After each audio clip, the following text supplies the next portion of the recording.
A building administrator not licensed to do his job, and now we have learned another company has been hired to do it for him. And get this, taxpayers are going to pay for that. Wow, this new firm costs $75,000 to hire, and that is on top of the salary that building administrator is already receiving. Investigator Mark Douglas spent the day in Tarpon Springs trying to chase him down. And Mark, what does he have to say about that? Boy, we'd sure like to know. Anthony Mastraccio spent the day dodging us with the blessing of his boss, the city manager, and a little bit help from his own employees. Now, it was quite an interesting day altogether at Tarpon Springs City Hall. This is Tarpon Springs City Hall, a place where builders, developers, and members of the public come to do business every day. But on this day, the Development Services Office is locked down tighter than the Kremlin. The state has been investigating town building official Anthony Mastraccio for a month now. That's because his license to serve as a building administrator expired last October.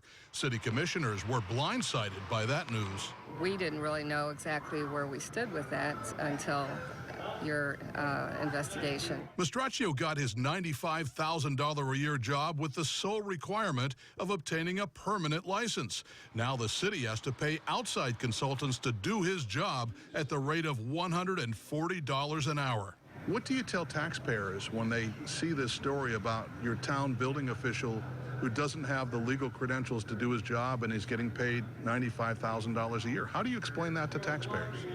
Well, my explanation is that nothing has not been done in this time period. So what's Mastraccio doing if he's not the town building official? You know, you'd have to ask Anthony. Oh, we'd love to ask him, but he's playing hide and seek. He won't talk to us.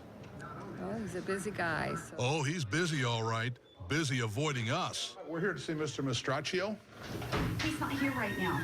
Well, actually, he is here. We saw him walk in the building. Well, I was unaware then. We tried everything. We'd sure like to have a word with you. Would you mind coming to the window?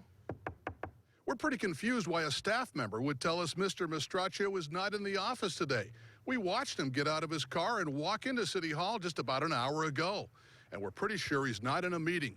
He only has 2 this week, and the first one doesn't start till Wednesday. All we could get out of his boss, city manager Mark Licouris, were 3 simple words as he left City Hall. It's not over.